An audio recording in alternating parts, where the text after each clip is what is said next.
সবাইকে শুভ সন্ধ্যা জানিয়ে আমি প্রিয়াঙ্কা নতুন আরেকটি ব্লগে সবাইকে স্বাগত জানাচ্ছি। সবাই কেমন আছো? আশা করছি খুবই ভালো আছো, আর তোমাদের ভালোবাসায় আমরাও খুব ভালো আছি। আজকের সারাদিন ব্লগটা শুরু করিনি, তার কারণ প্রতিদিন তো সংসারের কাজকর্ম দেখাই। আমিও সংসারের কাজকর্ম দেখাতে দেখাতে একঘেয়েমি হয়ে যাই, তোমরাও দেখতে দেখতে একঘেয়েমি হয়ে যাও, তাই না? ভাবলাম আজকের সন্ধ্যায় একটু বাজারে যাব, যেহেতু আজকের শনিবার, তৃষ্ণার বাবার ছুটি, সেই জন্য তো একটু বাজারে যেতেই হবে, অনেক কিছু কেনার রয়েছে। তাই ভাবলাম তোমাদের সঙ্গেও সেটা শেয়ার করব, ওই জন্য সারাদিন আমি ব্লগটা শুরু করিনি। তবে এখন ঘড়ির কাঁটা বলছে সন্ধ্যে 7:05, আর এখন থেকেই ব্লগটা শুরু করছি। তবে তোমরা পুরো ব্লগটা প্লিজ স্কিপ না করে দেখো, আশা করছি খুবই ভালো লাগবে। আমি কয়েকটা নাইটি নেব, সেই জন্য বিশেষ করে বাজারে আসা। আর এই দাদার দোকান থেকে তো বেশিরভাগ আমি জিনিসপত্র নিই, কিন্তু আজকের নাইটি চাইলাম, এমন নাইটি দিল আমার পছন্দ হলো না, ওখান থেকে চলে এলাম। মানে কি বলো তো, এখন যেসব চুনের ছাপাগুলো বের হয়েছে ওইগুলোই দিচ্ছিল, কিন্তু আমি ওইগুলো নেব না, কারণ ওইগুলো 2-4 দিন পরতে পরতে ওই সাদা ডিজাইনগুলো উঠে যায়, তখন আর দেখতে একদম ভালো লাগে না। ওই দোকান থেকে বের হয়ে এখন চলে এসেছি ব্লাউজের দোকানে। এখান থেকে আমি আগের বারে ব্লাউজ দুটো নিয়ে গিয়েছিলাম, খুব সুন্দর হয়েছিল। একটা একটু কালার উঠেছিল, কিন্তু আরেকটাতে কালার ওঠেনি। আর চাপ সেলাইয়ের ব্লাউজগুলো খুব সুন্দর লাগে আমার, তাই নিতে এসেছি। কিন্তু এখানে আজকের আর চাপ সেলাইয়ের ব্লাউজ পেলাম না, ঢালাই ব্লাউজ হচ্ছিল, আবার ফিতে বাঁধা ছিল না, পিঠ সরুই ছিল, কিন্তু আমি তা নিলাম না। দেখো, পিঠ সরু থাকলে ফিতে বাঁধা না হলে কিন্তু ভালো লাগে না দেখতে, তাই না? তবে আমি অন্য দোকান থেকে ব্লাউজ কিনেছি, তোমাদেরকে ভিড়ের জন্য দেখাতে পারিনি, বাড়িতে এসে অবশ্যই দেখাবো। আর এই তেলটা আমি কিনতে গিয়েছিলাম ওষুধের দোকানে, অন্যান্য দোকানে তো খুঁজে খুঁজে পাইনি। তাই তেলটা নিয়ে আসার পথে তৃষ্ণা বায়না করছিল আইসক্রিম খাবে, তাই ওকে আইসক্রিম কিনে দেওয়ার জন্য ওর বাবা একেবারে 3 জনের জন্য 3টা আইসক্রিম নিয়ে চলে এসেছে। আর এই গরমের সময় কোথাও বেরোলে আইসক্রিম ছাড়া আর কিছুই খেতে ইচ্ছা করে না, তাই কিনা বলো? আমার তো এটাই ইচ্ছে হয়, তোমাদের কি হয় আমি জানি না। তো যাই হোক, তোমাদের সাথে গল্প করতে করতে বাড়িতে তো চলেই এসেছি। এইবারে এই জিনিসগুলো তোমাদেরকে দেখানোর পালা, কি কি কিনলাম। এত বড় ব্যাগে ভাবছো হয়তো অনেক কিছুই কিনেছি, কিন্তু যা যা কিনেছি তোমাদের সঙ্গে অবশ্যই শেয়ার করব। চলো আগে ভালোভাবে বসে নিই, তারপরে তো। এই দেখো, এই নাইটিগুলো আমি আজকে নিয়েছি, তবে কেমন হয়েছে কালারগুলো অবশ্যই জানাবে। এই কালারের নাইটি আমি অনেক দিন আগে পরেছি, তবুও ধরো বছর 7 হয়ে গেল, আর এর মধ্যে এই নাইটি পরা হয়নি। তৃষ্ণার বাবা তখন এনে দিয়েছিল, আর আজকের আমি গিয়ে এই কালারটা তো পছন্দ করে নিয়েছি।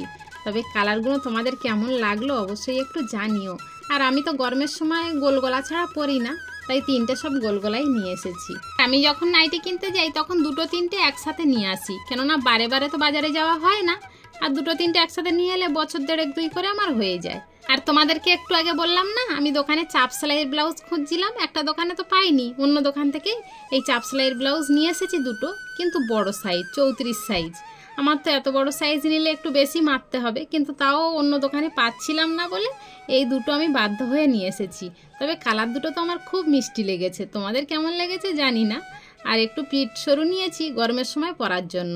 পিঠ সরু ব্লাউজগুলো ফিতে বাঁধা হলে বেশ সুন্দর লাগে, আমার তো খুব ভালো লাগে। তোমাদের কেমন লাগে আমি তা বলতে পারবো না, তবে তোমাদের মতামতগুলো একটু জানিও।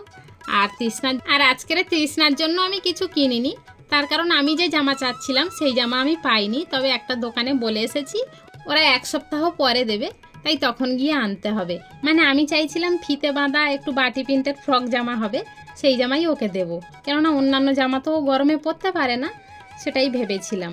তো সেটাই দেবো, অন্যান্য জামা কিনে দিইনি, বলে এসেছি দোকানে, সেটাই দেবে ওরা। আর তৃষ্ণার বাবার জন্য তো একটা লুঙ্গি নিয়েছি আর একটা হাফ প্যান্ট, যেহেতু বাড়িতে লুঙ্গি ছিল না, যেহেতু বাড়িতে একটাও এক্সট্রা লুঙ্গি ছিল না, হঠাৎ করে যদি কেউ এসে যায় তাকে পরতে দেওয়ার মতো কিছু ছিল না, জানো। আর এই তেলটা কিনতে গিয়ে আমি তো হাঁপিয়ে গিয়েছি, তেলটা খুঁজেই পাওয়া যাচ্ছিল না, লাস্ট পর্যন্ত ওষুধের দোকান থেকে এই তেলটা আনলাম।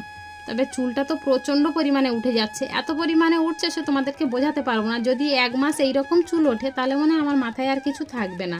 তাই আমাদের পাশের বাড়ির একটা মেয়ে এই তেলটা মেখে চুল ওঠা একদম বন্ধ হয়ে গিয়েছে, তাই ও বললো, কাকিমা তুমি এই তেল অন্তত একটা কিনে মেখে দেখতে পারো, আমার তো চুল ওঠা কমে গিয়েছে, তোমারও কমতে পারে। তাই ভাবলাম একটা মেখে তো দেখি, কিন্তু এর দাম প্রচণ্ড, সবসময় কি এই তেল আর মাখা যাবে বলো?